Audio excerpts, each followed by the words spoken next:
Maté a más de 50 personas para Pablo Escobar, policías, informantes, enemigos del cartel, nunca dudé. Era un soldado leal, un fantasma que aparecía, cumplía la orden y se desvanecía en la noche de Medellín.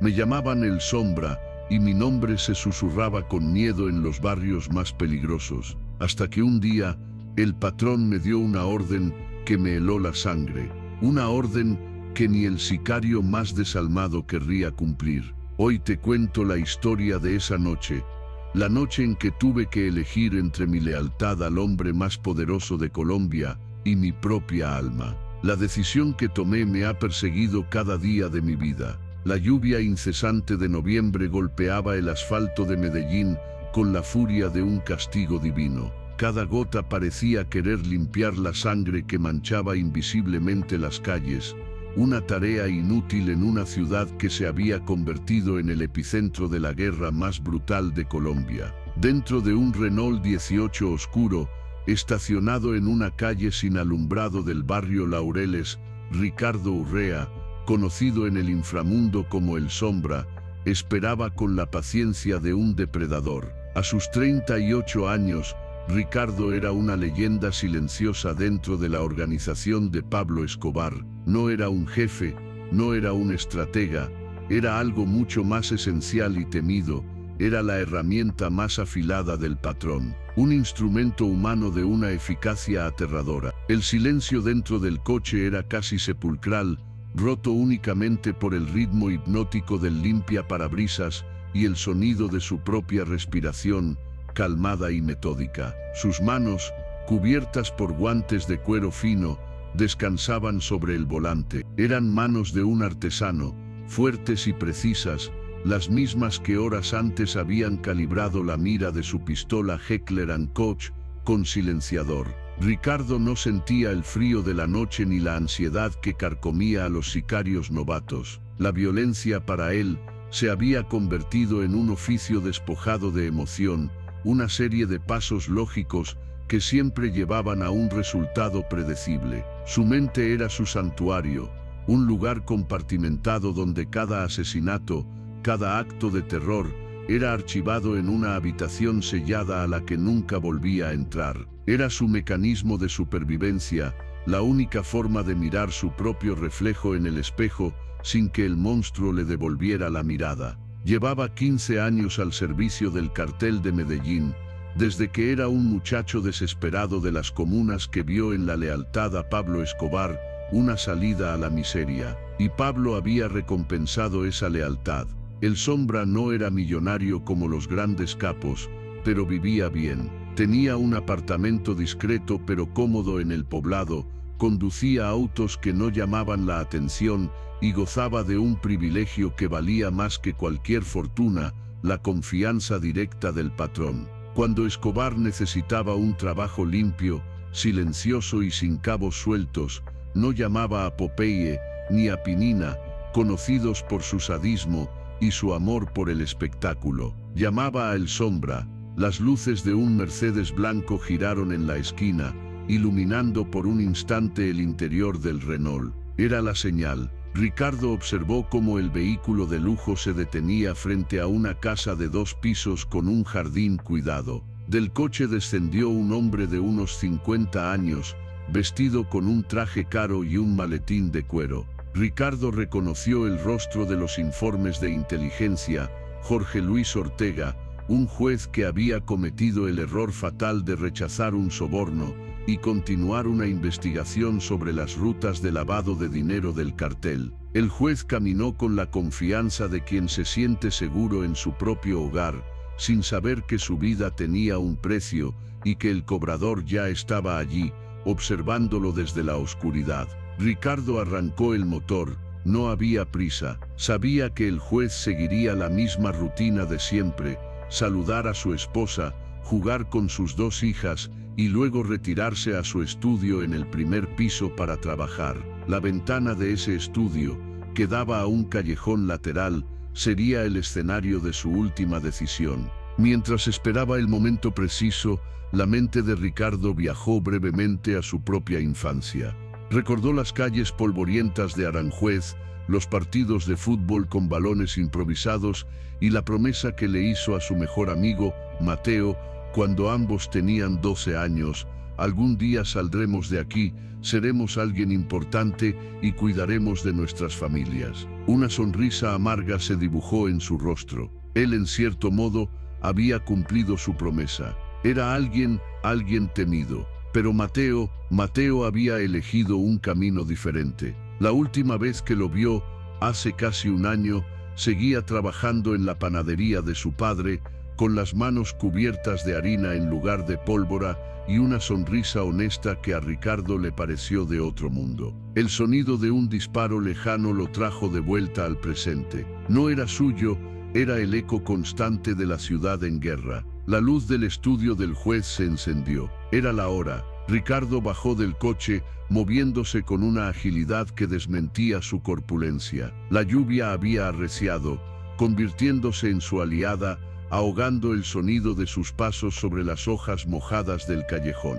Se posicionó, levantó el arma y miró a través de la mira. El juez estaba de espaldas, hablando por teléfono. Una escena de normalidad a punto de ser destrozada. Ricardo no pensó en las hijas del hombre, ni en su esposa. Pensar en esas cosas era un lujo que no podía permitirse. Eran daños colaterales, consecuencias inevitables en la guerra que su patrón estaba librando. Respiró hondo, contuvo el aliento y apretó el gatillo. El proyectil atravesó el cristal limpiamente, impactando en el objetivo con una precisión letal. El juez se desplomó sobre su escritorio sin emitir un solo sonido. Misión cumplida. Ricardo se retiró con la misma calma con la que había llegado. De vuelta en su coche, mientras se alejaba de la escena, encendió un cigarrillo. El humo llenó el habitáculo, mezclándose con el olor a pólvora y a noche lluviosa. Era solo otro día en la oficina,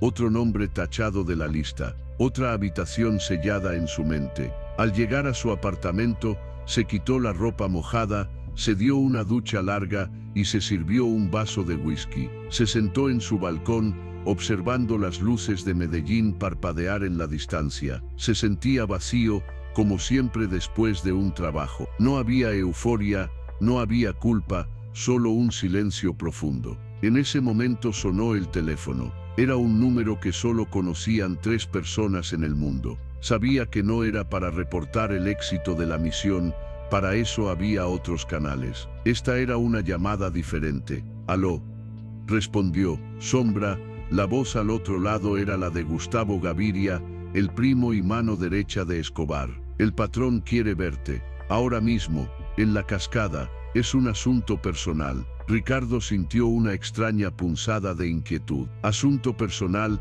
eran las 2 palabras más peligrosas en el vocabulario del cartel. Significaba que alguien había cruzado una línea sagrada y la respuesta sería siempre desproporcionada y brutal. Mientras se vestía de nuevo, se preguntó quién habría sido el idiota. No podía imaginar que el siguiente nombre en la lista no sería el de un enemigo, sino uno que abriría la única habitación sellada de su mente a la que había jurado nunca volver. El camino hacia la cascada, la finca fortaleza de Pablo Escobar en las montañas de Envigado, era un viaje hacia el corazón de las tinieblas. La carretera serpenteante, sin pavimentar y rodeada por una vegetación tan densa que parecía engullir la luz de la luna, estaba diseñada para disuadir a cualquiera que no fuera bienvenido. Ricardo conducía su discreto Mazda 626 con una pericia que conocía de memoria, sorteando los baches y las curvas cerradas, mientras su mente repasaba las posibles razones de la llamada. Un ajuste de cuentas interno, la traición de un socio, un problema con el cartel de Cali. Las posibilidades eran infinitas, pero ninguna explicaba la urgencia ni el secretismo de la convocatoria. A medida que ascendía, el aire se volvía más frío y la omnipresente Medellín se transformaba en un mar de luces lejanas. La finca estaba protegida por 3 anillos de seguridad. El primero era un retén improvisado por hombres vestidos de civil, pero armados con fusiles de asalto. Reconocieron el coche de Ricardo y lo dejaron pasar sin una palabra. El segundo era una barrera metálica custodiada por sicarios uniformados que patrullaban el perímetro con perros Doberman. El tercero era la propia reputación del lugar, un sitio del que muchos habían oído hablar, pero del que muy pocos habían regresado. Al llegar a la casa principal, Gustavo Gaviria lo esperaba en la entrada. Su rostro, normalmente jovial, mostraba una seriedad preocupante.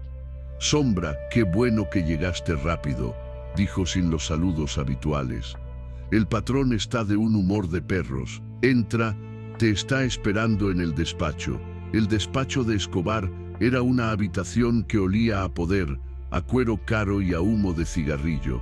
Pablo estaba de pie, de espaldas a la puerta, contemplando un mapa gigante de Colombia que cubría toda una pared, lleno de chinchetas y rutas marcadas en rojo. Vestía una camisa de seda y pantalones de lino, pero su postura era rígida, tensa. «Sombra», dijo sin volverse, «¿sabes por qué eres mi hombre de confianza para los trabajos delicados?» «Porque soy eficiente y discreto, patrón», respondió Ricardo, manteniéndose a una distancia respetuosa. «No», replicó Escobar, girándose lentamente. Su rostro mostraba una ira contenida, una tormenta eléctrica detrás de sus ojos. «Es porque no tienes vínculos, no tienes familia, no tienes esposa, no tienes hijos, eres leal solo a mí.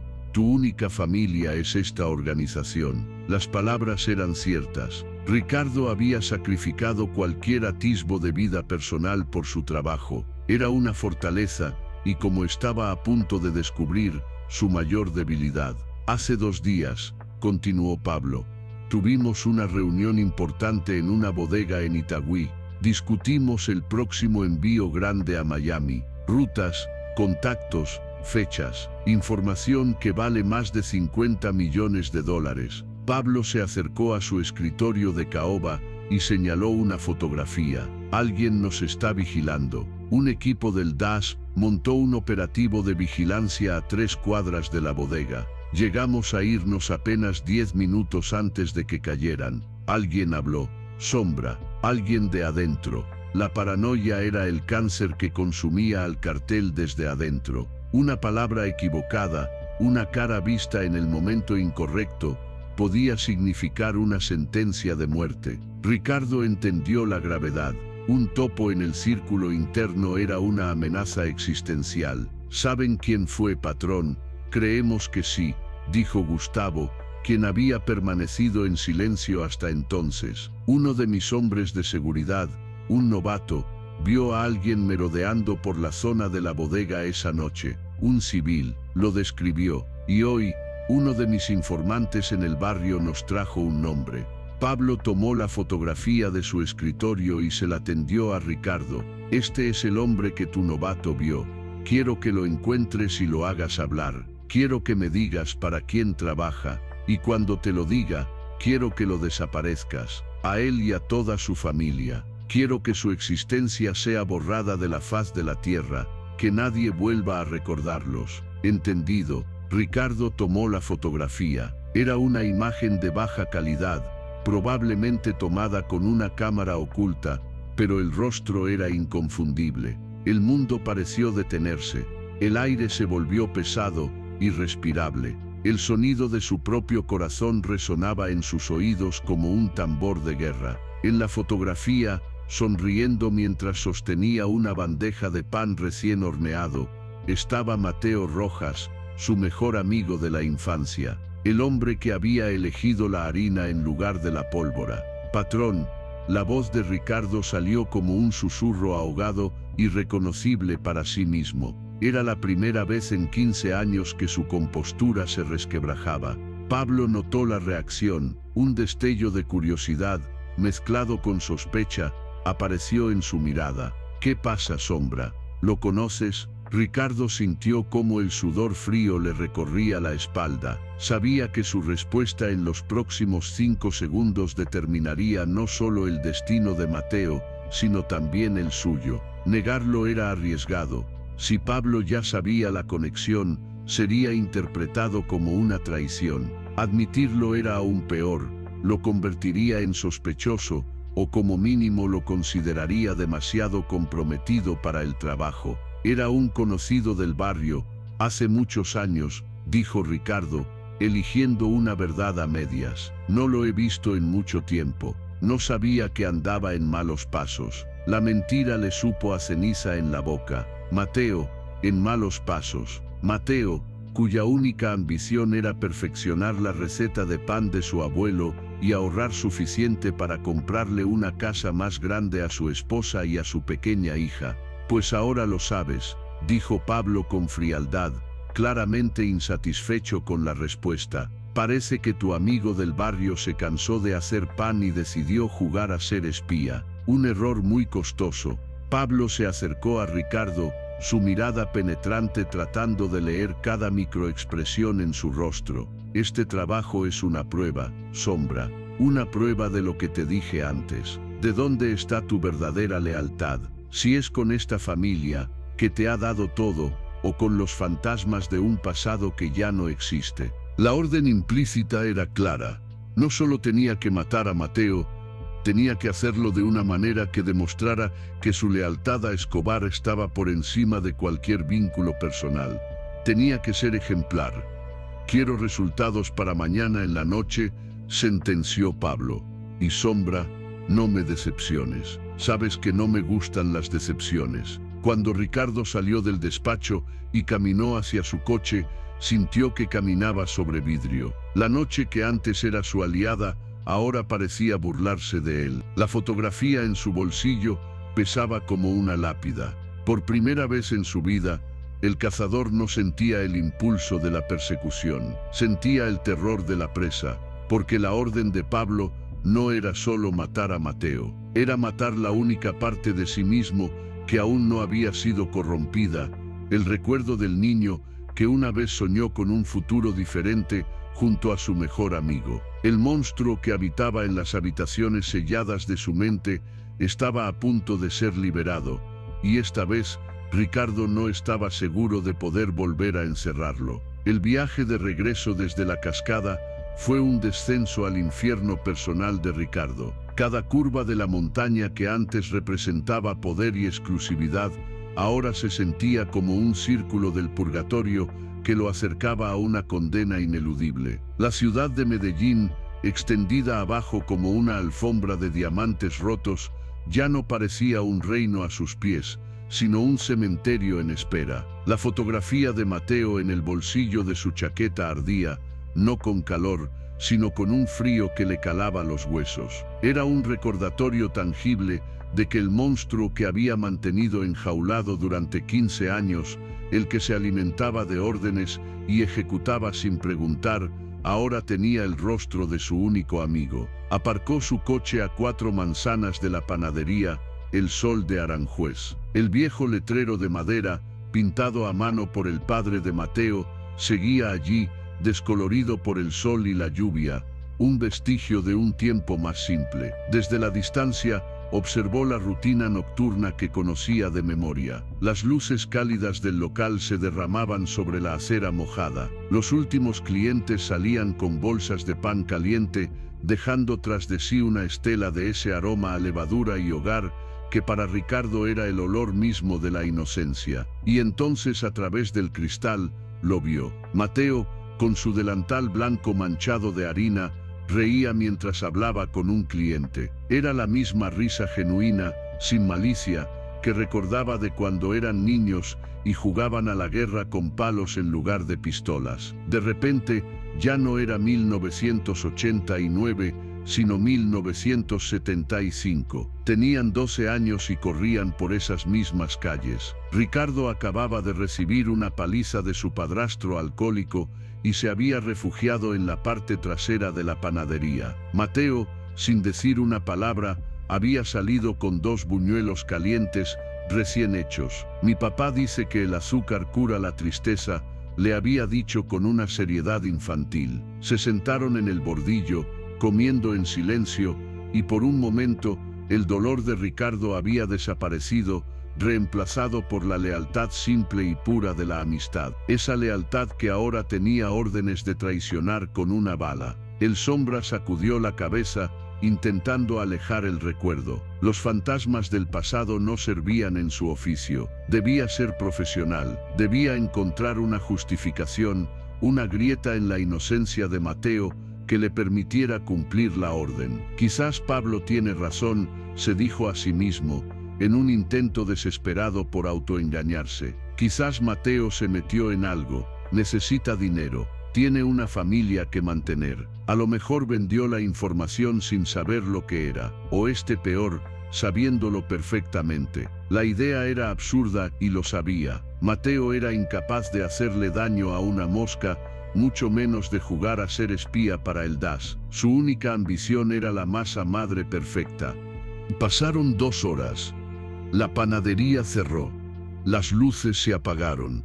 Ricardo vio la silueta de Mateo salir por la puerta trasera, cansado pero satisfecho, y caminar hacia su casa a solo 2 manzanas de allí. Era el momento de empezar el verdadero trabajo de inteligencia, de estudiar sus rutas, sus horarios, las vulnerabilidades de su hogar. Pero sus manos no respondían. Sus músculos, entrenados para la acción inmediata, estaban paralizados por una fuerza que no conocía la duda. ¿Cómo podía transformar a ese hombre, a ese recuerdo viviente de su propia humanidad perdida, en un objetivo? La orden de Pablo no era solo un asesinato, era un acto de profanación, era destruir el último rincón de su alma que no había sido vendido al cartel. En su mente, escuchaba la voz fría de Escobar: este trabajo es una prueba, Sombra, de dónde está tu verdadera lealtad.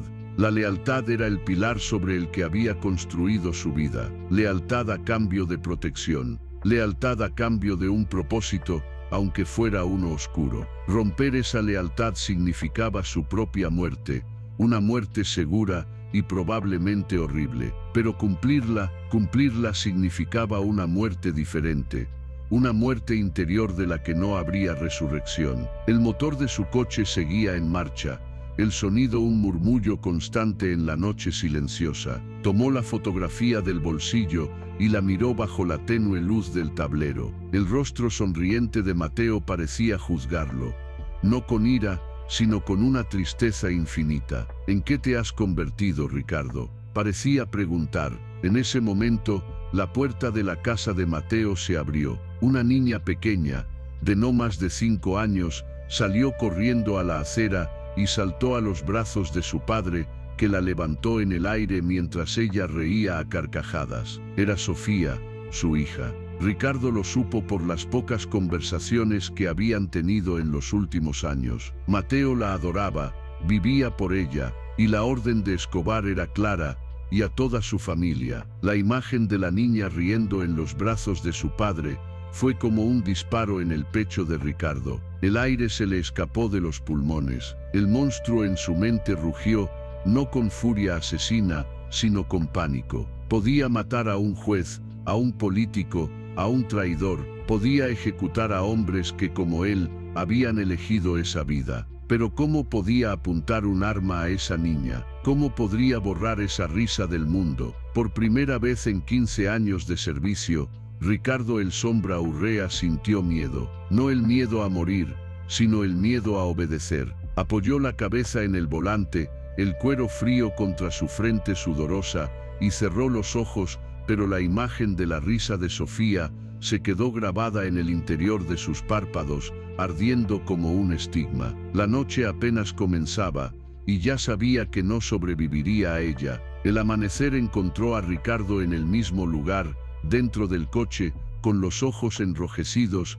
y un paquete de cigarrillos casi vacío en el asiento del copiloto. No había dormido. La noche había sido un largo y tortuoso combate entre el sicario y el hombre. El Sombra, la entidad fría y profesional, le susurraba al oído la lógica brutal de la supervivencia. ¿Es él o tú, Ricardo? ¿Su familia o tu vida? Pablo no perdona la duda. Cumple la orden y podrás ver otro amanecer. Pero el hombre, el recuerdo del niño que comía buñuelos con su amigo, gritaba en silencio. La imagen de Sofía, la hija de Mateo, era un escudo que ninguna lógica asesina podía penetrar. Decidió que necesitaba pruebas, no para Pablo, sino para sí mismo. Necesitaba una confirmación absoluta de la inocencia de Mateo, una evidencia tan pura que hiciera la orden de Escobar no solo cruel, sino demencial. Si iba a morir desafiando al patrón, que fuera por una certeza, no por un sentimiento. Durante las siguientes 12 horas, Ricardo se convirtió en la sombra que su apodo prometía. Siguió a Mateo en su rutina diaria con una pericia invisible. Lo observó amasar el pan antes del amanecer, su rostro concentrado en un arte que requería paciencia y amor. Lo vio atender a los clientes del barrio, fiándole el pan a doña Elvira, una anciana que a menudo olvidaba su monedero. Lo siguió en su vieja camioneta Chevrolet Louvre, mientras hacía las entregas a las tiendas locales, cantando a gritos un vallenato que sonaba en la radio. Cada movimiento, cada gesto, cada interacción de Mateo era un testimonio de su bondad.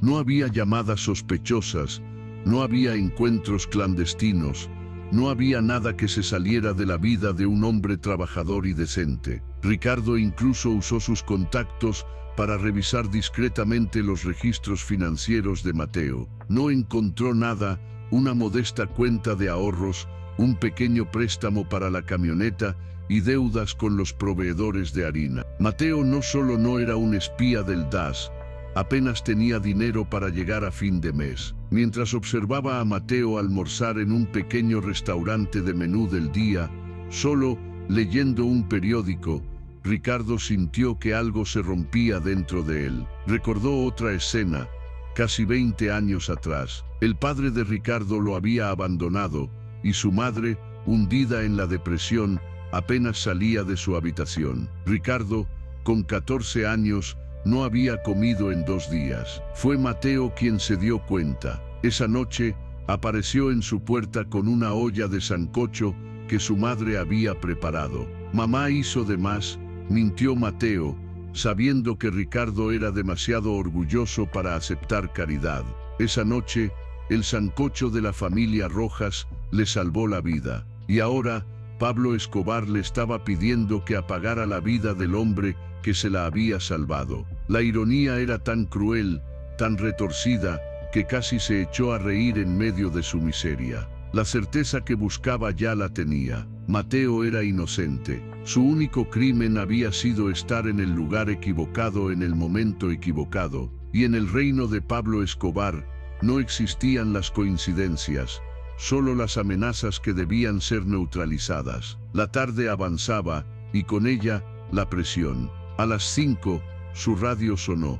Era Gustavo. La voz, a través de la estática, sonaba impaciente. Sombra, reporta. El patrón quiere saber si ya tienes al panadero. Ricardo sintió el veneno helado de la urgencia recorrer sus venas. Estoy en ello, respondió, su voz sonando más firme de lo que se sentía. Estoy confirmando sus contactos. Quiero asegurarme de que es el único topo antes de proceder. Era una excusa profesional, una que Gustavo aceptaría, por ahora. Bien, pero no tardes. El patrón se está poniendo nervioso, y ya sabes lo que pasa cuando se pone nervioso. Quiere resultados para esta noche. Sin falta. La comunicación se cortó, pero las palabras quedaron flotando en el aire del coche como una sentencia. Sin falta. El tiempo se había acabado. Ya no podía posponerlo. La lógica del sicario le dictaba el plan: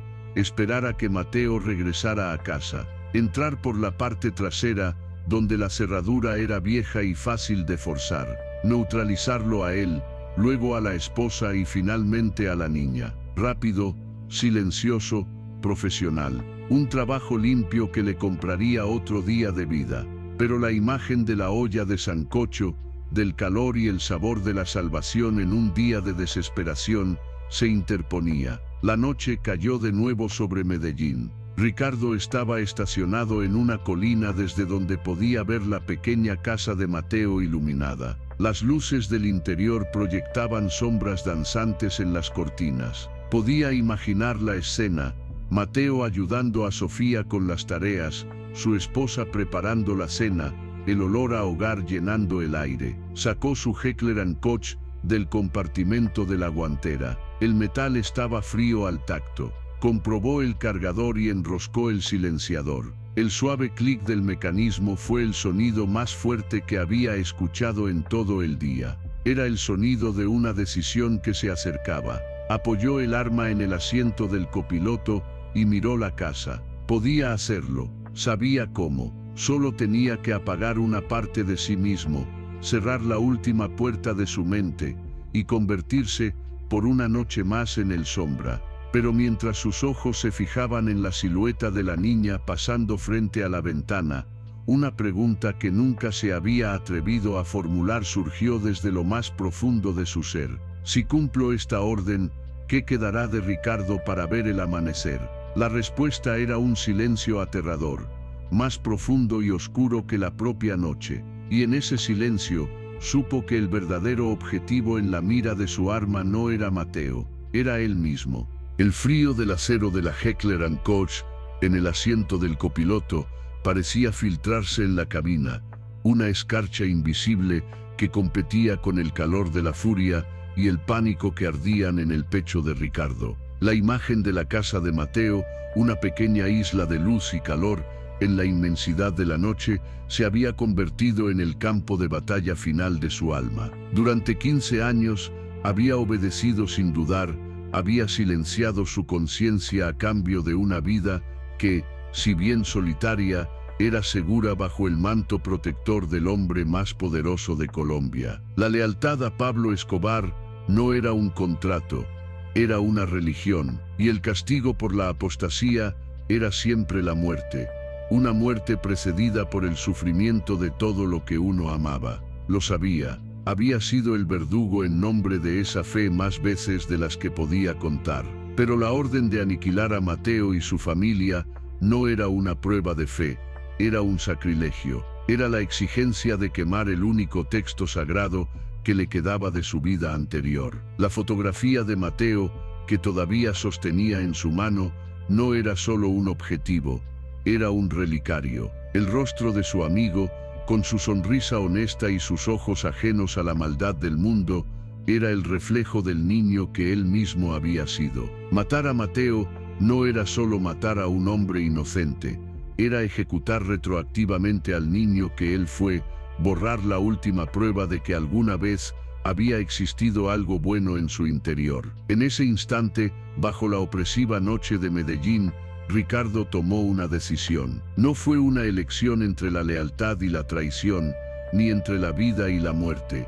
Fue una elección sobre cómo morir. Podía morir como el Sombra, un perro fiel cumpliendo la última orden de su amo, o podía morir como Ricardo Urrea, el amigo de Mateo Rojas, el niño que una vez comió buñuelos para curar su tristeza. Apagó el motor del coche. El silencio que siguió fue absoluto, como si la ciudad entera contuviera la respiración, esperando su próximo movimiento. Guardó el arma en la funda oculta bajo su chaqueta, no como un asesino, sino como un soldado que se prepara para su última misión, una misión suicida. Salió del vehículo y comenzó a caminar hacia la casa de Mateo. Cada paso era pesado, cargado con el peso de los 15 años de sangre y violencia que ahora sentía sobre sus hombros. La calle, antes un simple teatro de operaciones, se transformó en un camino de recuerdos. Vio el árbol en cuya corteza él y Mateo habían tallado sus iniciales. Vio el bordillo donde se habían sentado a planear futuros imposibles. Vio la ventana de la habitación de Mateo, por donde se había escapado tantas noches para ir a fiestas del barrio. Estaba caminando a través de su propio pasado para enfrentarse a un futuro que probablemente no duraría más que unas pocas horas. Llegó a la puerta principal. La madera, pintada de un azul descolorido, parecía frágil. Dudó por una fracción de segundo, consciente de que en el momento en que sus nudillos golpearan esa puerta, dejaría de ser el cazador para convertirse en la presa más codiciada del cartel. La maquinaria que él mismo había ayudado a perfeccionar se volvería en su contra. Cada sicario, cada informante, Cada policía corrupto en la nómina de Escobar se lanzaría a su yugular. No habría lugar en Colombia donde esconderse.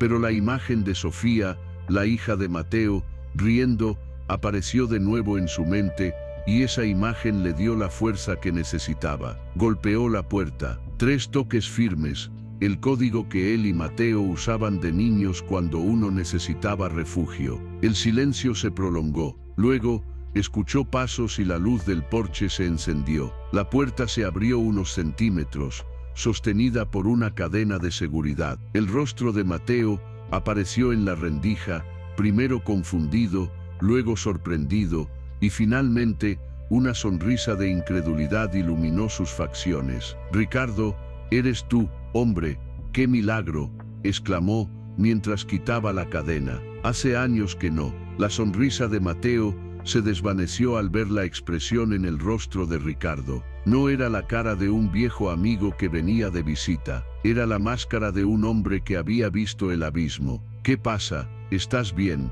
Te ves terrible». «No hay tiempo para explicar», dijo Ricardo en voz baja, pero con una intensidad que heló a Mateo.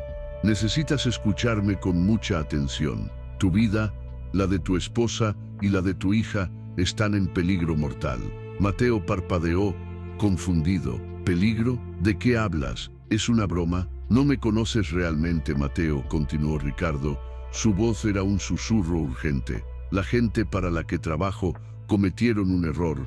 Creen que viste algo que no debías, y han ordenado que seas eliminado, tú y tu familia». El color desapareció del rostro de Mateo. En Medellín, esas palabras no eran una amenaza vacía, eran una realidad cotidiana. ¿Quiénes son?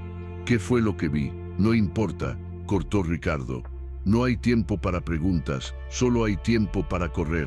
Tienen que irse de la ciudad, ahora mismo». Esta misma noche, la esposa de Mateo, Carolina, apareció en el umbral, secándose las manos en un delantal. Al ver la expresión de su marido y la figura imponente y desconocida de Ricardo, supo que algo andaba terriblemente mal. «Mateo, ¿qué ocurre? ¿Quién es este señor?» «Carolina, escúchame», dijo Mateo, su voz temblando. «Tenemos que irnos, tenemos que empacar, ahora». La confusión de Carolina rápidamente se convirtió en miedo. Vio la pistola oculta bajo la chaqueta de Ricardo, vio el sudor en la frente de su esposo. «¿Irnos a dónde? ¿Por qué? No entiendo nada». Fue entonces cuando Ricardo dio un paso adelante. La entidad de El Sombra, el hombre acostumbrado a dar órdenes en situaciones de caos, tomó el control. Su voz se volvió fría, autoritaria, despojada de toda emoción. «Señora,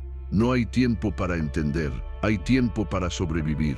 En este momento, hay hombres vigilando esta casa, hombres que no dudarán en matarlos a los 3 si reciben la orden. La única razón por la que siguen vivos es porque yo estoy aquí. Tienen exactamente 10 minutos para empacar una sola maleta con lo más esencial, documentos, algo de ropa y lo que necesiten para la niña. Nada más. ¿Entendido?». La autoridad en su voz fue tan absoluta que Carolina, a pesar del terror, asintió sin dudar. Los siguientes 10 minutos fueron un torbellino de pánico controlado. Ricardo dirigió la operación con la eficiencia de un militar. Solo efectivo y documentos. Nada de tarjetas de crédito. Nada que se pueda rastrear, ordenó. Mientras Carolina empacaba frenéticamente, Mateo lo miraba, tratando de procesar la pesadilla. «Ricardo, ¿por qué te involucraste en esto? ¿Por qué nos ayudas?». Ricardo evitó su mirada. «Porque te debo un sancocho», murmuró, una respuesta que solo Mateo podía entender. Era su forma de decir que estaba saldando una deuda de vida, una deuda contraída 20 años atrás. Mientras empacaban, Ricardo recorrió la pequeña casa con la mirada. Las paredes estaban cubiertas de dibujos infantiles de Sofía. En la nevera, un imán sostenía una fotografía de la familia en la playa, sonriendo. Era un santuario de normalidad, de amor simple, el tipo de vida que él había renunciado a tener. Por un instante, sintió una punzada de envidia tan dolorosa que casi lo dobló. Sofía, despertada por el ruido, apareció en el pasillo, frotándose los ojos. Al ver a Ricardo, un extraño en su casa, se escondió detrás de las piernas de su madre. La visión de la niña solidificó su resolución. Este sacrificio, aunque le costara la vida, valía la pena. «¿Listos?», dijo Carolina, sosteniendo una pequeña maleta y a su hija en brazos. «Bien», dijo Ricardo, «escuchen con atención. La camioneta de entregas de Mateo, las llaves». Mateo se las entregó. «Van a salir por la puerta trasera. Conduzcan hacia el norte, por la carretera vieja a Barbosa. No paren por nada ni por nadie. En Barbosa, abandonen la camioneta cerca de la plaza y tomen el primer autobús que salga hacia la costa. Santa Marta, Cartagena, no importa. Piérdanse. Aquí tienen». Ricardo sacó un fajo grueso de billetes de su bolsillo, todo el dinero que tenía guardado. «Esto debería ser suficiente para empezar. Cambien sus nombres. Olvídense de Medellín. Olvídense de Mateo Rojas y su familia. A partir de esta noche, ustedes no existen».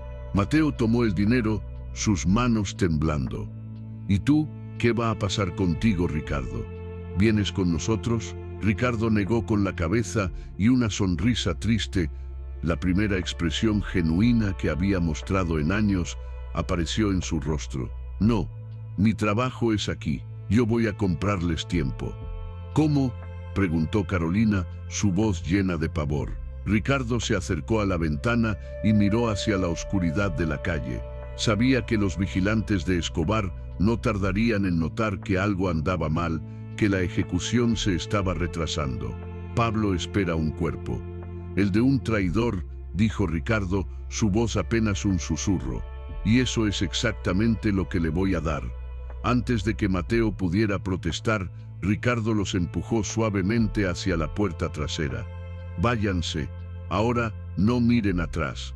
Y Mateo se detuvo y puso una mano en el hombro de su amigo. «Cría bien a tu hija. Enséñale a ser valiente, y dile que una vez, hace mucho tiempo, su padre le salvó la vida a un niño con un plato de sancocho». Sin más palabras, los vio desaparecer en la oscuridad del patio trasero. Escuchó el motor de la vieja camioneta arrancar y alejarse. Estaba hecho. El dado estaba echado. Se quedó solo en la casa silenciosa, un fantasma en medio de los restos de una vida que acababa de salvar. El olor a pan todavía flotaba en el aire. Tomó la fotografía de la familia de la nevera y la guardó en su bolsillo. Luego, caminó hacia la puerta principal, desabrochó su chaqueta, sacó su Heckler & Koch y esperó. Sabía que sus antiguos compañeros no tardarían en llegar. La cacería había terminado para Mateo, y para el Sombra estaba a punto de comenzar. Ricardo se quedó inmóvil en el centro de la pequeña sala, escuchando el sonido del motor de la camioneta de Mateo desvanecerse en la distancia hasta ser engullido por el murmullo nocturno de Medellín. Por primera vez en 15 años, estaba completamente solo. Había cortado el único lazo que lo ataba al cartel y al hacerlo, se había convertido en un apóstata en la única iglesia que le había dado cobijo. Ahora, la congregación de asesinos que él mismo había ayudado a entrenar vendría a buscarlo para purgar su herejía. Pero el pánico que esperaba sentir no llegó. En su lugar, una extraña calma, fría y afilada como el filo de un cuchillo, se apoderó de él. Era la lucidez del condenado, la claridad de un hombre que ya no tiene nada que perder. Sabía que su vida se mediría ahora en horas, quizás minutos, y cada segundo debía ser utilizado para tejer la última y más importante mentira de su vida. El plan para comprar tiempo no era una simple distracción. Era una obra de teatro macabra diseñada para la mente paranoica de Pablo Escobar.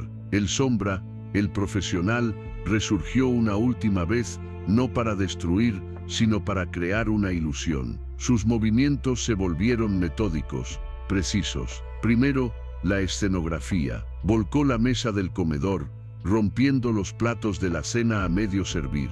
El sancocho que Carolina había preparado se derramó por el suelo de baldosas, una metáfora cruel de la vida familiar destrozada. Abrió los cajones de los muebles y esparció su contenido, creando una imagen de búsqueda frenética. Luego, Fue a la habitación de Mateo y Carolina, deshizo la cama, rasgó una de las almohadas con un cuchillo de cocina, haciendo volar las plumas por el aire como una nevada de desesperación. La escena debía gritar: lucha, secuestro, violencia. Debía ser un desorden que contradijera su propia firma de ejecuciones limpias y silenciosas. A continuación, el guión. Necesitaba plantar la semilla de la duda en la mente de Escobar, una duda que desviara la atención de la huida de Mateo. Fue a la pequeña oficina donde Mateo llevaba sus cuentas. Sobre el escritorio, junto a un libro de contabilidad, dejó una pequeña libreta de notas que sacó de su propio bolsillo. Dentro, había escrito a toda prisa una serie de números de teléfono y códigos sin sentido, diseñados para parecer información de inteligencia. Al lado, dejó caer una bala de 9 milímetros, una munición que no correspondía a su Heckler & Koch, sino al tipo de arma que usaban los agentes del DAS. La evidencia era circunstancial, casi absurda, pero en el clima de paranoia del cartel, cualquier anomalía era una posible traición. Finalmente, el acto principal. Sacó un teléfono móvil de un compartimento secreto de su bota, un dispositivo no rastreable que guardaba para emergencias extremas. Era su última carta. Con los guantes todavía puestos, escribió un mensaje de texto. No lo enviaría a Pablo, sino a Gustavo Gaviria, cuya mente era más analítica y menos propensa a la ira explosiva. El mensaje fue una obra maestra de la desinformación. El panadero no era el topo. Sombra es el traidor. Estaba vendiendo al patrón. Se llevó al panadero para sacarle información sobre lo que vio y luego desaparecer. Va tras el dinero del envío a Miami. Abran los ojos. Lo firmó simplemente como alguien que también es leal. La ambigüedad era perfecta. Sugería otro informante dentro de la organización, multiplicando la paranoia y obligándolos a reevaluar todo. Al enmarcar a Mateo como una víctima secundaria y a sí mismo como el villano principal, con una motivación creíble, el robo del dinero de un envío le daba a la huida de su amigo una cobertura que ninguna otra historia podría ofrecer. Presionó enviar. El mensaje se fue, una flecha digital envenenada que reescribiría la narrativa de la noche. Apagó el teléfono, le quitó la batería y lo destrozó bajo el tacón de su bota, esparciendo los pedazos por la habitación. Su trabajo allí había terminado. Tomó una última mirada a la casa profanada, el santuario que había violado para poder salvarlo. En la pared, un dibujo de Sofía de un sol sonriente parecía burlarse de la oscuridad que había desatado. Salió por la puerta trasera tan silenciosamente como había llegado y se desvaneció en la red de callejones de Aranjuez. Ya no era Ricardo Urrea, el amigo, ni el sombra, el sicario. Era una presa, un fantasma huyendo de un ejército de fantasmas que él mismo había creado. Y mientras corría, con el sonido de las primeras sirenas lejanas comenzando a arañar el silencio de la noche, se aferró a un único pensamiento: cada minuto que él sobreviviera era 1 kilómetro más de distancia para Mateo, Carolina y la niña de la risa cristalina. La deuda del sancocho estaba casi pagada. La noche en la cascada se había vuelto pesada, cargada de una expectativa violenta. Pablo Escobar no era un hombre paciente, y la falta de noticias sobre la ejecución del panadero estaba tensando el ambiente hasta el punto de ruptura. Popeye y otros 4 sicarios esperaban en la sala principal, limpiando sus armas en silencio, listos para recibir la llamada de confirmación de El Sombra. Pero la llamada nunca llegó. En su lugar, a las 2:30 de la madrugada, el teléfono personal de Gustavo Gaviria vibró con la llegada de un mensaje. Gustavo leyó el texto una vez, luego 2, su rostro pasando de la confusión a una incredulidad helada. Sin decir una palabra, se levantó y caminó a grandes zancadas hasta el despacho de Pablo. «Primo, tienes que ver esto», dijo, entregándole el teléfono a Escobar. Pablo leyó el mensaje, sus ojos moviéndose rápidamente sobre las palabras. El silencio en la habitación se volvió tan denso que parecía tener peso físico. La ira que se había acumulado en su interior durante horas no explotó. En cambio, se solidificó, transformándose en algo mucho más frío y peligroso, una furia glacial. La idea de que un soldado lo hubiera abofeteado era una humillación, pero la idea de que su sicario más confiable, su hermano sin vínculos, lo hubiera estado traicionando bajo sus narices, era una afrenta personal de una magnitud completamente diferente. Era una herida narcisista, la peor de todas. ¿Crees que es cierto?, preguntó Pablo, su voz extrañamente calmada. No lo sé, admitió Gustavo, pero Sombra no reporta, y él siempre reporta. Algo está mal, muy mal. Popeye, gritó Pablo. La puerta se abrió casi al instante. Ve a la casa del panadero. Quiero un informe completo en 1 hora. Si Sombra está ahí, tráemelo, vivo. Si no está, averigua a dónde demonios se fue. Un convoy de 3 camionetas Toyota salió a toda velocidad de la cascada, sus neumáticos chirriando sobre el asfalto mojado. Media hora después, Popeye y sus hombres irrumpieron en la casa de Mateo. Encontraron la escena del caos que Ricardo había orquestado. Esto no tiene sentido, patrón, reportó Popeye por radio, caminando entre los restos. Esto no es el trabajo de Sombra, es un desastre. Parece un robo, no una ejecución. Pero encontramos esto. Popeye describió la libreta con los códigos falsos y la bala del calibre del DAS. En el despacho de la cascada, las piezas del rompecabezas encajaron en la mente de Pablo, formando la imagen distorsionada que Ricardo quería que viera. La traición, el Sombra, su hombre más leal, era el topo. El panadero era solo una excusa, un peón que había secuestrado para interrogar o para usar como rehén, y el objetivo era el dinero. La audacia de la traición era tan monumental que casi le arrancó una sonrisa de admiración macabra, pero la sonrisa se desvaneció tan rápido como apareció, reemplazada por una máscara de furia helada. Escúchenme todos, la voz de Pablo resonó a través del sistema de radio del cartel, llegando a cada jefe de sicarios, a cada vigía en las comunas, a cada informante en la ciudad. Ricardo el Sombra Urrea es un traidor. Se ha vendido al gobierno y ha secuestrado a un civil. Hay una recompensa de 200 millones de pesos por su cabeza. Lo quiero vivo. Repito, quiero que me lo traigan vivo. El hombre que se atreva a matarlo antes de que yo le ponga los ojos encima, correrá la misma suerte que él. Activen a todo el mundo. Cierren la ciudad. Quiero que hasta las ratas en las alcantarillas busquen a ese hijo de puta. Nadie duerme esta noche. En cuestión de minutos, Medellín se transformó en una jaula. La red de terror que Pablo Escobar había tejido durante años se tensó para atrapar a uno de sus propios creadores. Cientos de motocicletas con sicarios a bordo comenzaron a patrullar las calles. Los informantes en las estaciones de autobuses y en el aeropuerto recibieron la descripción de Ricardo y Mateo. Los retenes informales del cartel bloquearon las principales salidas de la ciudad, irónicamente atrapando a Ricardo en el mismo sistema que él había ayudado a diseñar. Mientras tanto, a kilómetros de distancia, Ricardo se había refugiado en el esqueleto de un edificio en construcción en el barrio de Moravia, un lugar que conocía de sus primeros días, un laberinto de columnas de hormigón y varillas de acero oxidadas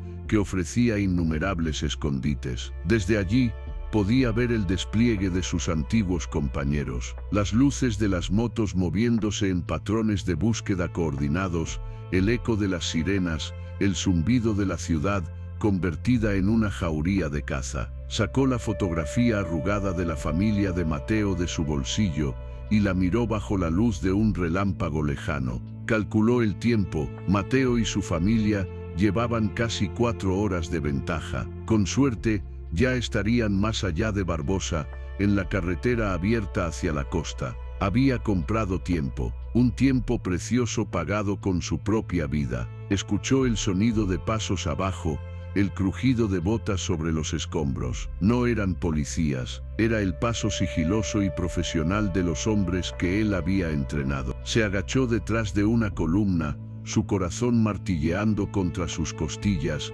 su Heckler & Koch firme en su mano. La deuda estaba casi pagada, pero la noche aún no había terminado, y sabía, con una certeza absoluta, que no saldría vivo de ese edificio. El esqueleto del edificio se convirtió en un tablero de ajedrez tridimensional, una catedral de hormigón y sombras donde Ricardo era, a la vez, el rey acorralado y el jugador más experimentado. El aire olía a cemento húmedo, a óxido y a la tensión palpable de la caza. Abajo, escuchaba las voces contenidas de sus perseguidores, las órdenes susurradas a través de radios. Reconoció la voz de Chupo, un sicario joven que él mismo había reclutado, un muchacho de las comunas con ojos hambrientos que había demostrado una aptitud natural para la violencia. La ironía era amarga. El maestro estaba siendo cazado por su propio alumno. Ricardo se movió por los niveles superiores como un espectro. Su conocimiento de la guerra urbana era su única armadura. Cada columna de hormigón era una cobertura, cada pila de escombros un puesto de observación, cada varilla de acero que sobresalía una posible arma improvisada. Ellos eran 4, un número estándar para una operación de captura. Subirían en formación de diamante, 2 adelante, 2 cubriendo la retaguardia, peinando cada nivel metódicamente. Era la misma táctica que él les había enseñado, y precisamente por eso sabía cómo romperla. En lugar de subir para buscar una posición elevada y defenderla, que sería lo predecible, Ricardo hizo lo contrario, descendió. Se deslizó por los huecos de los ascensores, usando las vigas como escalones, bajando al nivel del sótano inundado, mientras el equipo de Chupo comenzaba su ascenso. El agua helada le llegó hasta las rodillas, pero el frío era un viejo amigo que le ayudaba a pensar con claridad. Se ocultó detrás de un muro de contención, el agua ahogando el sonido de su respiración agitada. Esperó. La paciencia era el arma más letal de un cazador, y ahora de una presa. Minutos después, escuchó el sonido de uno de los sicarios bajando por la escalera de servicio, seguramente para cortar la única ruta de escape. Era el Zarco, otro de sus pupilos, un hombre corpulento y ruidoso, demasiado confiado en su fuerza bruta. Ricardo esperó a que el Zarco llegara al final de la escalera y encendiera su linterna. En el instante en que el haz de luz barrió la oscuridad, Ricardo se movió. No atacó para matar. Atacar para matar era ruidoso, definitivo. Atacó para incapacitar. Salió del agua como una aparición, golpeando la muñeca del sicario con el cañón de su arma. El hombre soltó la linterna y el fusil con un grito ahogado. Antes de que pudiera reaccionar, Ricardo lo golpeó en la nuca con la culata de la pistola. El Zarco se desplomó en el agua, inconsciente. Ricardo le quitó el radio, el arma y la munición extra. Ahora tenía un fusil de asalto y una ventaja. Usó el radio de El Zarco. Aquí, Zarco. El sótano está despejado. No hay nada. Voy a subir para reunirme con ustedes en el tercer nivel. La voz de Chupo respondió por la estática. Recibido. Ten cuidado. Ricardo sonrió en la oscuridad. Había sembrado la confusión y ganado unos minutos preciosos. Mientras sus antiguos compañeros se reagrupaban en el tercer piso, él subía por el lado opuesto del edificio, moviéndose con una agilidad fantasmal. Llegó al cuarto nivel, desde donde tenía una vista perfecta de la escalera por la que el equipo de Chupo ahora descendía, buscándolo en los pisos inferiores donde creían que estaba. No disparó contra ellos. En su lugar, apuntó al techo de yeso debilitado por la lluvia, justo encima de la escalera. Disparó una ráfaga corta con el fusil de asalto. El estruendo fue ensordecedor, magnificado por la acústica del edificio vacío. Una lluvia de escombros y polvo cayó sobre los sicarios, obligándolos a cubrirse, desorientados y momentáneamente ciegos. Emboscada. gritó Chupo por el radio. Nos están disparando desde arriba, puede que no esté solo. La mentira que Ricardo había tejido con su mensaje de texto estaba dando sus frutos. Ahora no solo lo buscaban a él, buscaban a un equipo fantasma, a los supuestos cómplices que lo ayudaban. La paranoia se había instalado en la cacería. Aprovechando la confusión, Ricardo corrió hacia el otro extremo del edificio. Su objetivo no era escapar. Sabía que escapar de Medellín era imposible. Su objetivo era llegar a la azotea. Necesitaba un escenario para su acto final. Un lugar abierto donde la confrontación fuera inevitable y donde pudiera controlar la narrativa de su muerte. Mientras subía las últimas escaleras, el radio que le había quitado a El Zarco volvió a cobrar vida. Pero esta vez no era la voz de Chupo, era la voz de Pablo Escobar. La transmisión era para toda la red, pero se sentía personal, dirigida solo a él. «Sombra», dijo la voz, extrañamente calmada. «Sé que estás escuchando. Has sido un buen soldado, Ricardo. El mejor, no termines así. Ríndete. Dime dónde está el dinero que robaste y quién te ayudó. Te prometo una muerte rápida. Mi palabra». Ricardo se detuvo en el último tramo de escaleras antes de la azotea. La misericordia de Pablo era más aterradora que sus amenazas. Una muerte rápida. Era la oferta de un rey a un caballero caído. Pero Ricardo sabía que la oferta era veneno. Rendirse significaba un interrogatorio. Un interrogatorio significaba tortura. Y bajo tortura hasta el hombre más fuerte podía romperse y revelar la verdad, que no había dinero, que no había cómplices, que todo había sido para salvar a un panadero inocente. Su sacrificio habría sido en vano. No, su muerte no podía ser rápida e indolora en un sótano. Tenía que ser ruidosa y desafiante, a la vista de todos. Tenía que ser la muerte de un traidor legendario, no la de un hombre con un ataque de conciencia. Llegó a la azotea. La lluvia había cesado, y la luna se abría paso entre las nubes, bañando el hormigón en una luz plateada y fantasmal. Abajo, el cerco se cerraba. Podía ver las luces de al menos 10 vehículos rodeando el edificio. Era el fin del camino. Se paró en el borde de la azotea, su silueta recortada contra el resplandor de la ciudad. Era una invitación, un desafío, y sabía que Chupo, su mejor alumno, sería el primero en aceptarlo. La puerta de la azotea se abrió con un chirrido metálico. La figura de Chupo apareció primero, su fusil M16 barriendo el área con movimientos fluidos y profesionales. Detrás de él, los otros dos sicarios tomaron posiciones de flanqueo. Encontraron a Ricardo de pie en el borde opuesto, tranquilo, casi sereno, con la Heckler & Koch colgando a un lado, sin apuntar. La brisa nocturna agitaba su chaqueta. Parecía menos un hombre acorralado y más un rey inspeccionando su dominio por última vez. «Se acabó, Ricardo»,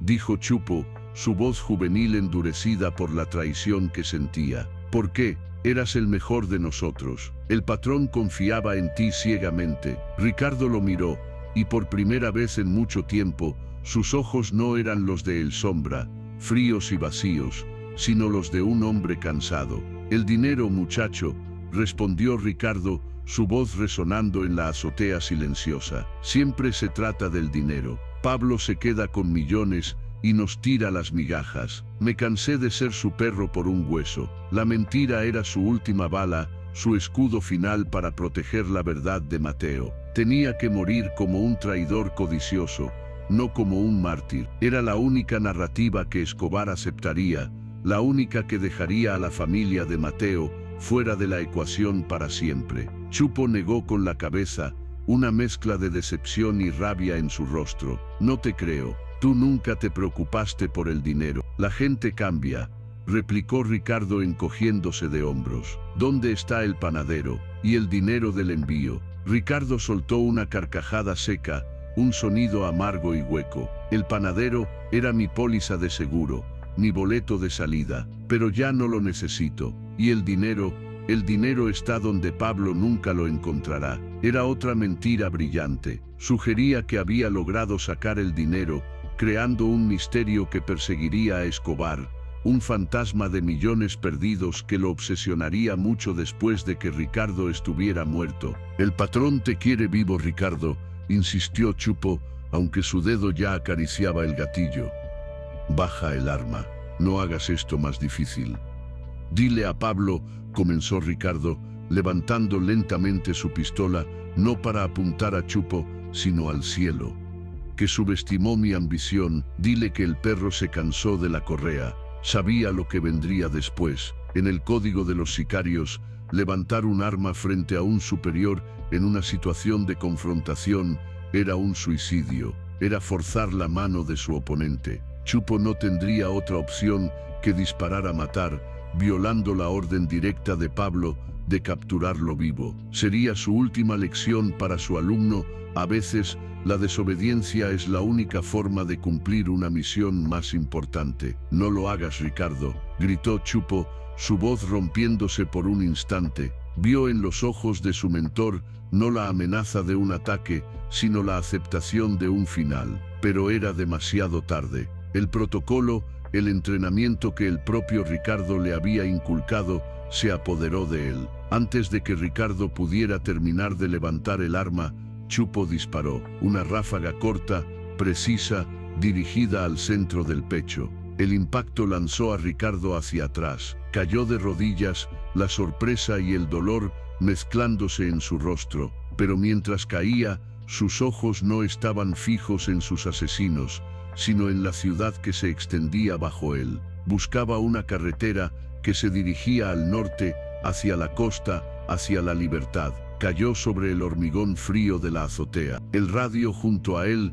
crepitaba con la voz furiosa de Pablo Escobar, que había estado escuchando todo. «Idiota, te dije que lo quería vivo, Chupo.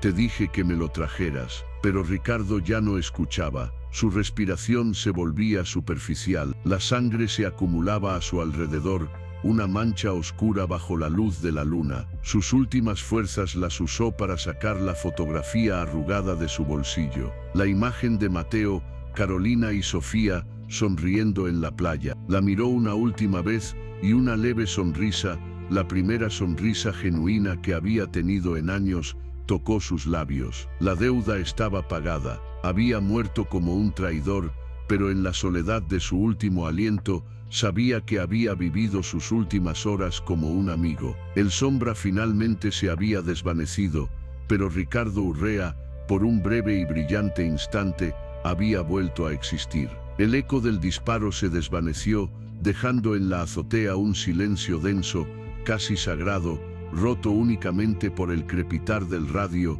y el silbido del viento entre las varillas de acero. Chupo se quedó inmóvil, el cañón de su M16 todavía humeante, contemplando el cuerpo de su mentor. Había seguido el protocolo, había reaccionado a una amenaza como le habían enseñado, pero la sensación en su estómago no era de victoria, sino de una náusea helada. Sabía que había caído en la última trampa de Ricardo. Había cumplido el deseo de un muerto, y al hacerlo, había desobedecido al hombre más poderoso de Colombia. Los otros dos sicarios se acercaron lentamente, sus rostros una mezcla de confusión y temor. Nadie se atrevía a tocar el cuerpo. Era como si el fantasma del sombra aún emanara un aura de peligro. Cuando Gustavo Gaviria y Popeye llegaron a la azotea minutos después, la escena estaba congelada en el tiempo. Popeye se arrodilló junto a Ricardo, no con respeto, sino con la curiosidad profesional de un forense. Vio la fotografía arrugada en la mano de Ricardo, la tomó con cuidado y la observó. «La familia del panadero», murmuró, reconociendo las imágenes de la carpeta de inteligencia. «¿Qué demonios significa esto?». Gustavo, por su parte, se enfrentó a Chupo. «¿Qué pasó aquí?». El patrón dio una orden clara. Lo quería vivo. Chupo tragó saliva, su habitual arrogancia juvenil reemplazada por el pánico de un subordinado a punto de ser castigado. «Jefe», él levantó el arma, iba a disparar. «No tuve opción. Fue un suicidio, no una ejecución». Gustavo lo miró con ojos fríos, entendiendo la verdad a medias que contenían esas palabras. Ricardo había elegido su final. La noticia llegó a oídos de Pablo Escobar a través del radio. Su reacción no fue la explosión de furia que todos esperaban. Fue un silencio largo, terrible, que se transmitió por las ondas de radio y heló la sangre de todos los que lo escuchaban. Cuando finalmente habló, su voz era apenas un susurro cargado de veneno. Tráiganme el cuerpo y tráiganme a Chupo. Quiero hablar con él. La obsesión de Pablo por la traición de Ricardo se había transformado. La rabia por la deslealtad fue reemplazada por la frustración de la pregunta sin respuesta. El por qué. Había sido privado de la confrontación, del interrogatorio, del placer de ver la rendición en los ojos del hombre que lo había engañado. Y esa negación de su poder absoluto era, en sí misma, una humillación insoportable. La mentira que Ricardo había tejido con tanto esmero comenzó a solidificarse, convirtiéndose en la verdad oficial dentro del cartel.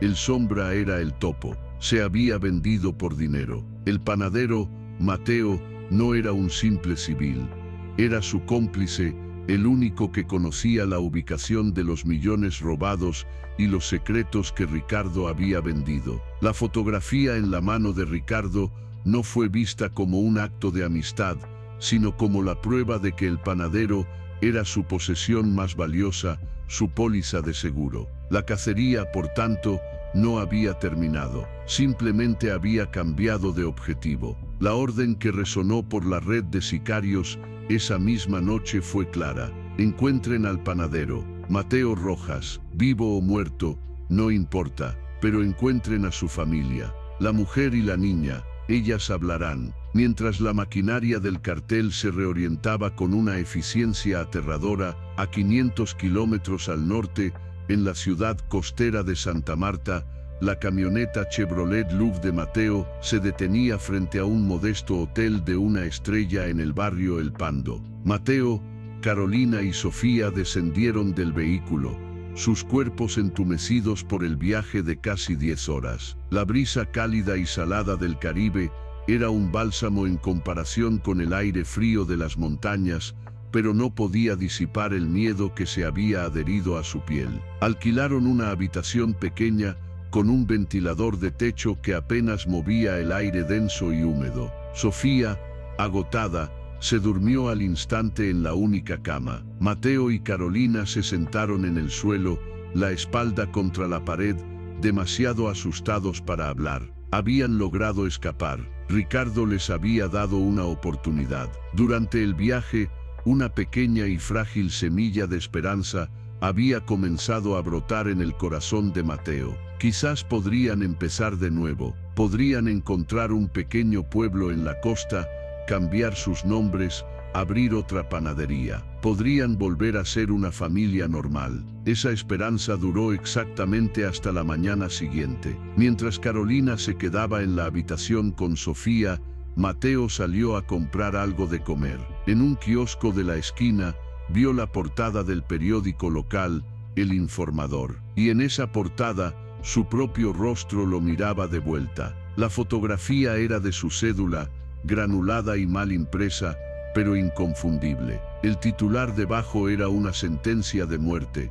Se busca en todo el país Mateo Rojas, cómplice principal del traidor del cartel de Medellín, Ricardo El Sombra Urrea. El artículo, breve y claramente alimentado por fuentes del cartel, lo describía como un peligroso delincuente, el cerebro financiero detrás de la traición, y ofrecía una recompensa de 50 millones de pesos por información que llevara a su captura. Ricardo no lo había salvado, lo había convertido en el hombre más buscado de Colombia. Mateo sintió como si el suelo se abriera bajo sus pies.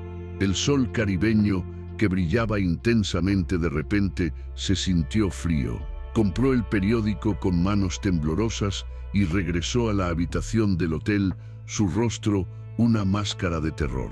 Le mostró la portada a Carolina sin decir una palabra. Ella leyó el titular y un sollozo ahogado se escapó de sus labios. El sacrificio de Ricardo no había sido en vano, pero había tenido una consecuencia imprevista y terrible.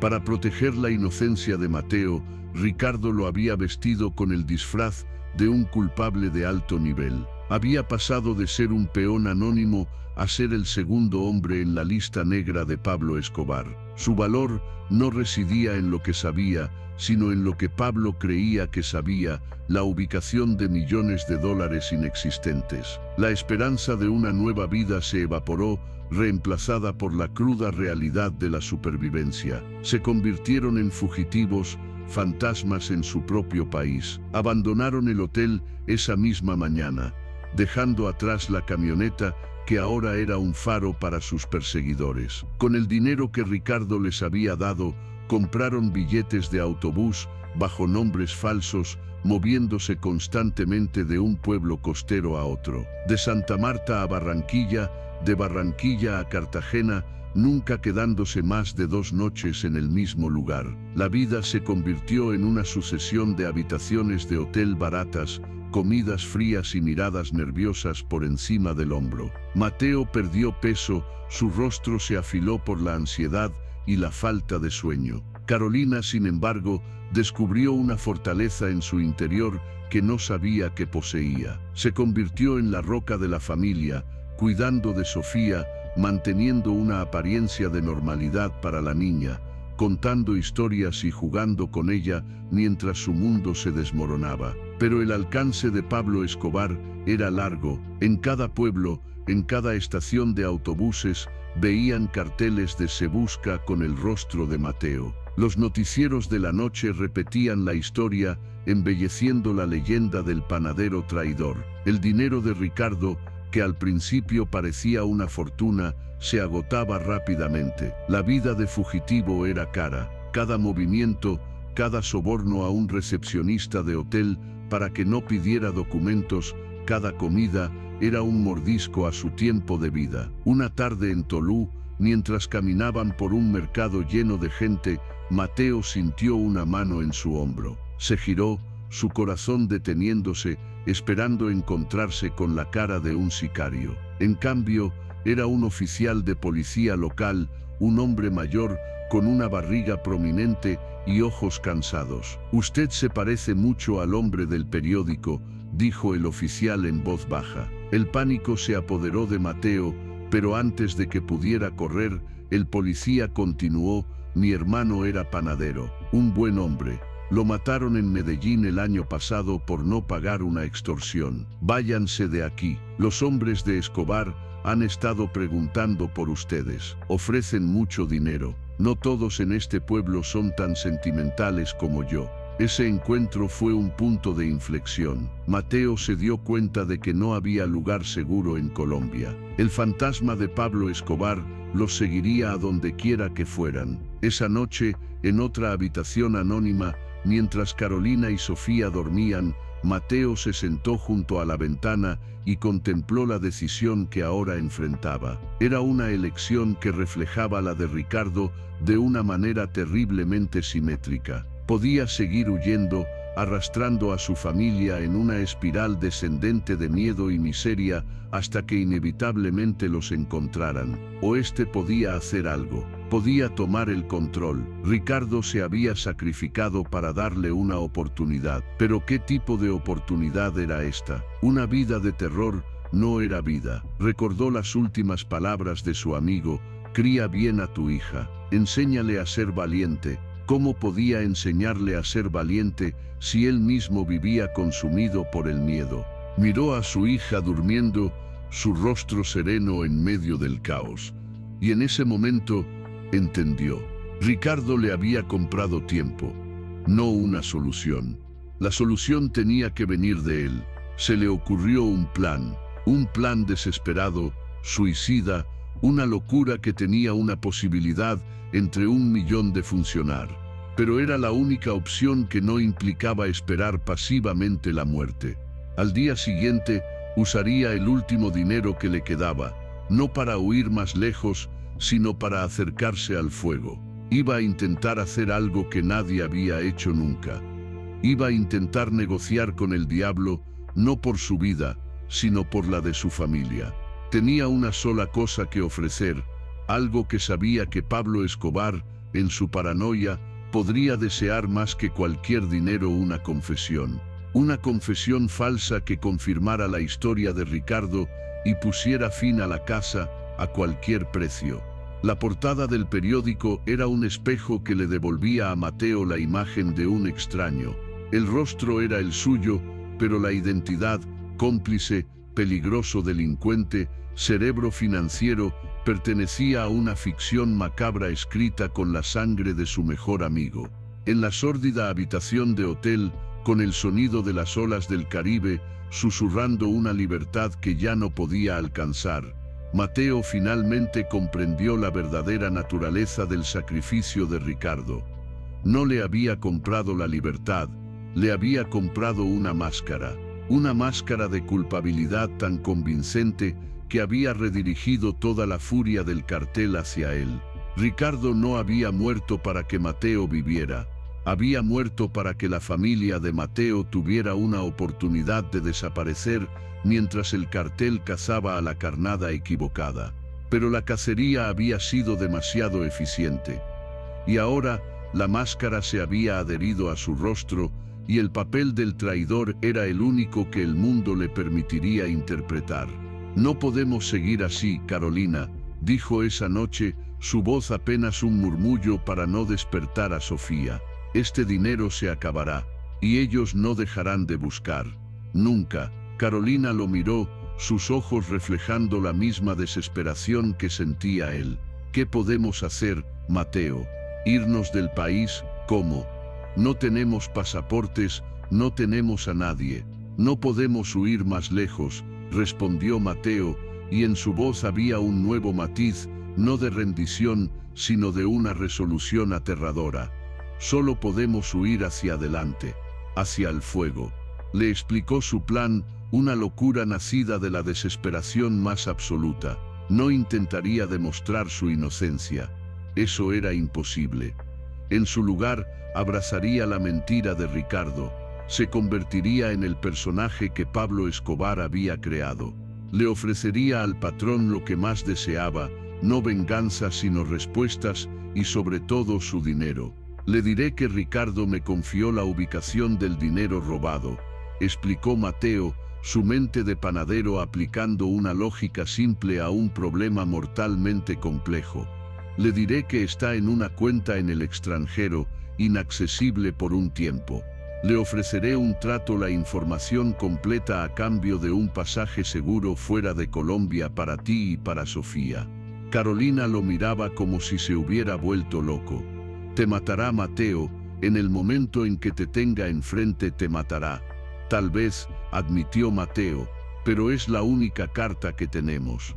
La codicia de Pablo es más grande que su sed de venganza. Ricardo me dio tiempo. Ahora tengo que usar ese tiempo para comprarles la vida a ustedes».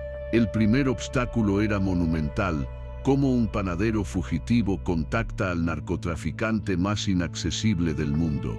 La respuesta, irónicamente, también venía de Ricardo, de las historias que le contaba de niño sobre el barrio que ambos compartieron con los Escobar. Había una persona a la que Pablo, a pesar de su poder y su brutalidad, escuchaba con un respeto casi sagrado: su madre Hermilda Gaviria. Doña Hermilda era conocida por su devoción religiosa y por atender, en la iglesia de Envigado, a la gente del pueblo que buscaba su ayuda. Era un canal improbable, casi suicida, pero era el único. El viaje de regreso al corazón del peligro fue una tortura silenciosa. Dejaron a Carolina y a Sofía en un pequeño pueblo de pescadores cerca de Coveñas, escondidas en una cabaña alquilada a un anciano que no hacía preguntas, con la promesa de que Mateo contactaría con ellas en una semana, de una forma u otra. El abrazo de despedida en la terminal de buses fue un desgarro en el alma de Mateo. Mientras sostenía a Sofía, que lloraba sin entender por qué su papá se iba, le prometió que volvería pronto con buenas noticias, una mentira piadosa que se sentía como veneno en sus labios. Se disfrazó afeitándose el bigote, usando gafas y un sombrero viejo, y tomó una serie de autobuses locales, un viaje de 2 días que lo llevó de vuelta a las frías y peligrosas montañas de Antioquia. Llegó a Envigado sintiéndose como un fantasma revisitando su propia tumba. Cada esquina le recordaba a Ricardo, cada rostro familiar era una posible amenaza. Se dirigió a la parroquia de Santa Gertrudis, la iglesia donde doña Hermilda asistía a misa cada mañana. No se atrevió a acercarse a ella. Esperó oculto en la sombra de un café al otro lado de la plaza, hasta que vio al párroco, el padre Francisco, un hombre anciano y respetado por la comunidad. Mateo esperó a que el sacerdote estuviera solo y se acercó a él en el atrio. «Padre, perdóneme», dijo con la voz quebrada, «no soy un hombre de fe, pero soy un hombre desesperado. Necesito que le entregue esta carta a doña Hermilda. Es un asunto de vida o muerte para mi familia». El sacerdote vio la angustia pura en los ojos de Mateo.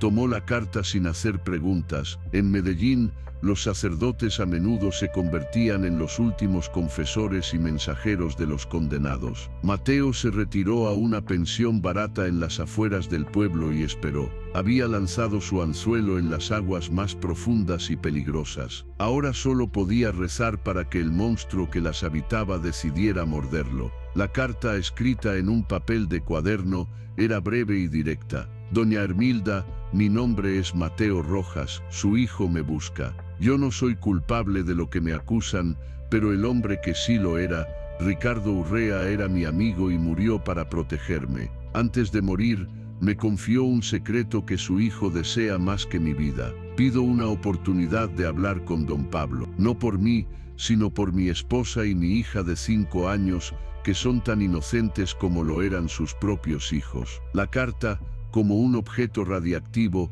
pasó de la mano del padre Francisco a la de doña Hermilda, y de ella a la de un guardaespaldas que la llevó esa misma tarde a la hacienda Nápoles. Pablo Escobar recibió el sobre mientras supervisaba la alimentación de sus hipopótamos, uno de los pocos momentos del día en que parecía estar en paz. Su primera reacción al ver el nombre de Mateo Rojas fue una sonrisa de desprecio. La rata había salido de su agujero. Su instinto inicial fue ordenar a sus hombres que localizaran al cura y lo torturaran hasta que revelara el paradero de Mateo. Pero la mención de Ricardo y sobre todo, la audacia de la petición despertaron su curiosidad. La debilidad de los grandes depredadores no es la fuerza de sus presas, sino su propio ego. La idea de que este simple panadero se atreviera a proponer una negociación lo intrigaba. «¿Qué opinas, primo?», le preguntó Pablo a Gustavo Gaviria esa noche en su despacho,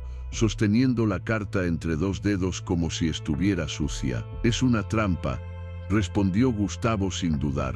«El DAS lo está usando como cebo para llegar a ti». «Puede ser», admitió Pablo. «O puede que el idiota esté diciendo la verdad». Sombra era inteligente. Es posible que le confiara a su amigo la información antes de morir. $6 millones, primo. Y los secretos que ese perro le vendió al gobierno. Quiero saberlos. La obsesión de Pablo por la traición de Ricardo no había disminuido. Se había convertido en una herida infectada en su orgullo. La posibilidad de obtener una confesión completa, de entender el alcance del engaño de su mejor hombre, era más tentadora que el riesgo de una emboscada. «Tráiganlo», ordenó finalmente Pablo. «Pero no aquí. Que la reunión sea en la catedral». La elección del lugar era un mensaje en sí mismo. La catedral, la prisión de lujo que estaba construyendo en las montañas sobre Envigado, era el símbolo definitivo de su poder. Era su fortaleza, su palacio, una jaula dorada desde la que podía demostrar que él dictaba las reglas del juego, incluso las de su propio encarcelamiento. Convocar a Mateo allí era como un rey medieval convocando a un campesino a su sala del trono. Era un acto de poder absoluto diseñado para aterrorizar y someter antes de que se pronunciara una sola palabra. La respuesta llegó a Mateo a través del mismo canal. El padre Francisco lo encontró en la pensión 2 días después. «El Señor quiere verte», le dijo el sacerdote, su rostro grave. «Mañana al anochecer. Un coche te recogerá en la salida del pueblo». irás solo. Mateo asintió. No había marcha atrás. Pasó su último día de libertad aparente escribiendo una carta para Carolina y Sofía. En ella les contaba la verdad sobre Ricardo, sobre su sacrificio, y les pedía que, pasara lo que pasara, recordaran a su amigo como el héroe que realmente fue. Le entregó la carta al sacerdote con el poco dinero que le quedaba y una petición. Si no vuelvo en 48 horas, por favor, asegúrese de que esto llegue a mi esposa. Al atardecer del día siguiente, un Ford Bronco negro sin matrícula se detuvo en la carretera. Dos hombres, Popeye y Chupo, descendieron del vehículo. Mateo reconoció a Chupo de las historias de Ricardo. Era el joven sicario que su amigo había entrenado, el mismo que irónicamente lo había matado. La mirada de Chupo era una mezcla de odio y curiosidad. Odiaba a Mateo por ser la causa de la muerte de su mentor, pero sentía curiosidad por el hombre que había provocado tal caos. Le vendaron los ojos y lo empujaron dentro del vehículo. El viaje fue un ascenso silencioso por caminos de tierra. Cuando finalmente le quitaron la venda, estaba de pie frente a la estructura más surrealista que había visto en su vida. La catedral se alzaba en la cima de la montaña, una fortaleza de hormigón rodeada de niebla y alambre de espino. Parecía menos una prisión y más el escondite de un villano de película. Lo condujeron a través de pasillos que olían a cemento fresco y a lujo inexplicable. Vio un bar bien surtido, una sala de billar y un patio con una vista espectacular de las luces de Medellín. Finalmente, lo llevaron a una habitación grande, casi vacía, dominada por un único sillón de cuero en el que estaba sentado Pablo Escobar. El panadero y el rey estaban finalmente cara a cara. Mateo, con las manos temblorosas y el corazón en la garganta, se preparó para la actuación de su vida, sabiendo que cada palabra, cada gesto, determinaría si su familia viviría o moriría. La partida de ajedrez por el alma de su familia estaba a punto de comenzar. La habitación en la catedral era fría, no por la temperatura, sino por la ausencia total de vida. Las paredes de hormigón desnudo absorbían el sonido, creando una acústica de tumba. Pablo Escobar estaba sentado, inmóvil, observando a Mateo con la curiosidad desapegada de un entomólogo estudiando a un insecto. No había ira en sus ojos, solo un poder absoluto y una paciencia depredadora. Para Pablo, esto no era una negociación, era un entretenimiento. Así que tú eres el famoso panadero, dijo Pablo finalmente, su voz tranquila rompiendo el silencio. Un hombre por el que mi mejor sicario decidió tirar su vida a la basura. Debes ser muy especial, Mateo Rojas, o debes saber algo muy valioso. Mateo tragó saliva, el sonido de su propia garganta seca resonando en sus oídos. Sabía que el miedo era su enemigo. El miedo lo haría tartamudear, dudar, y Pablo olería la mentira como un tiburón huele la sangre. Tenía que convertirse en el personaje que Ricardo había creado para él.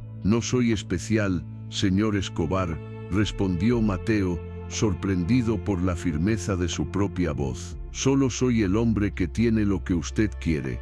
Ricardo era mi amigo, sí, pero era un hombre lleno de secretos, y antes de morir, me los confió a mí. Pablo se inclinó ligeramente hacia adelante, un destello de interés genuino en su mirada. Ah, sí, ¿y qué secretos son esos? Habló del dinero, por supuesto, continuó Mateo, improvisando con la desesperación de un actor en el escenario más peligroso del mundo.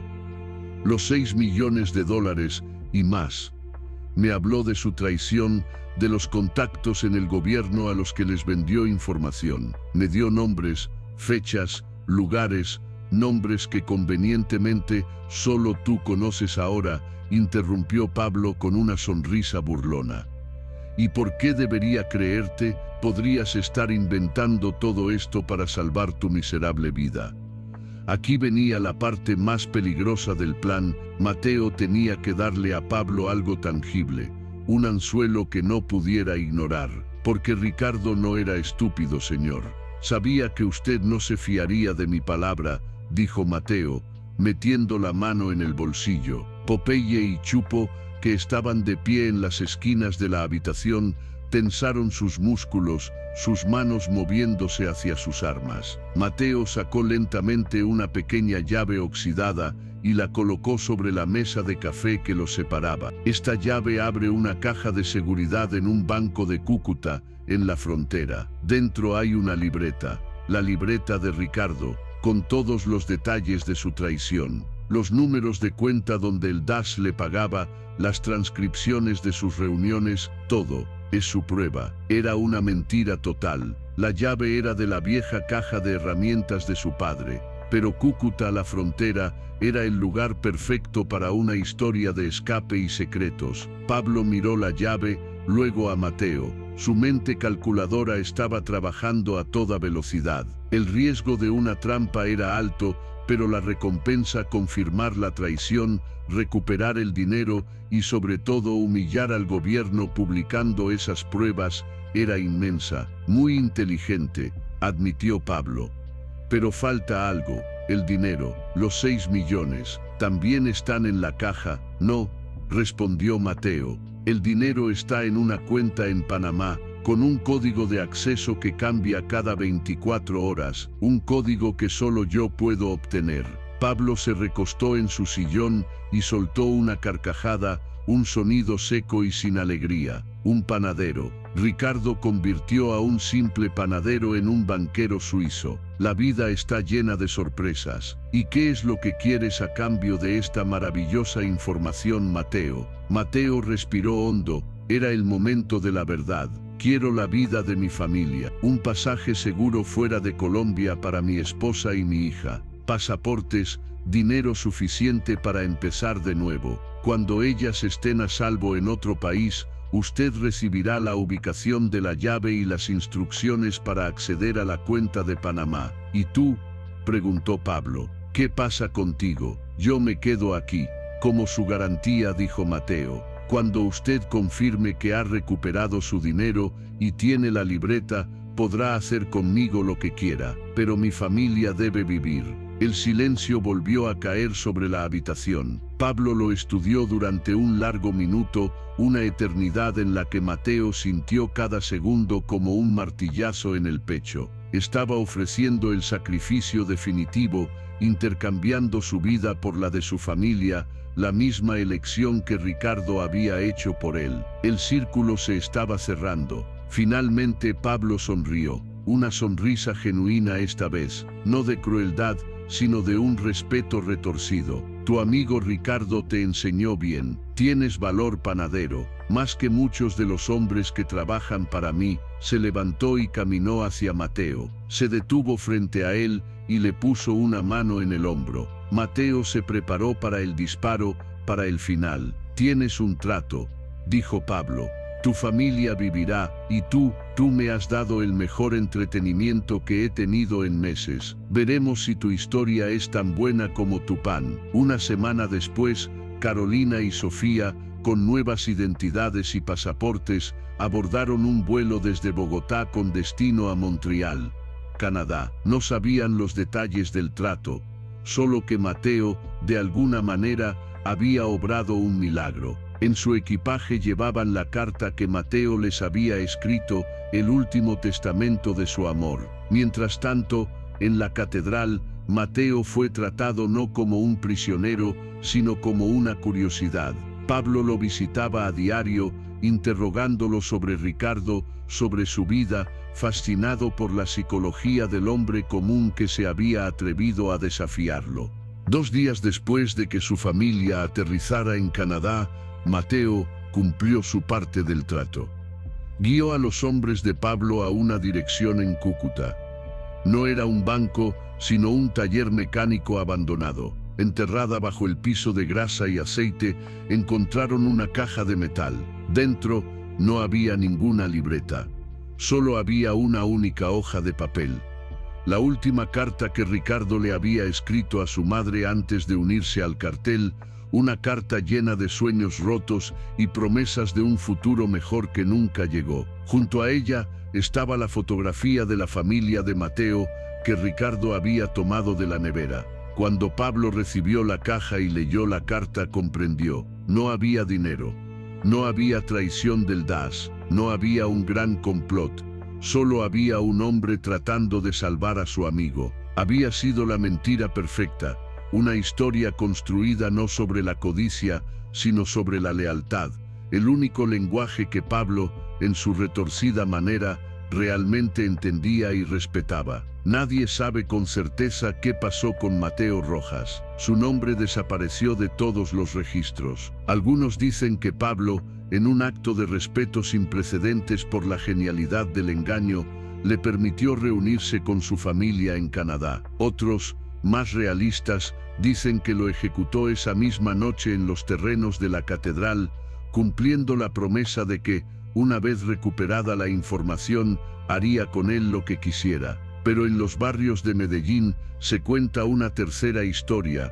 una leyenda susurrada en voz baja. Dicen que a veces, en las panaderías de los pueblos más remotos de Antioquia, aparece un hombre de mirada triste que no habla de su pasado, pero que hace el mejor pan que nadie haya probado jamás. Un pan que, según dicen, tiene el sabor agridulce de la amistad, el sacrificio y una deuda que finalmente fue pagada. La historia de El Sombra y el panadero se convirtió en un mito silencioso dentro del cartel, un recordatorio de que la lealtad, a veces, toma las formas más inesperadas y que hasta el rey más poderoso puede ser engañado por la simple y llana verdad del amor de un hombre por su familia.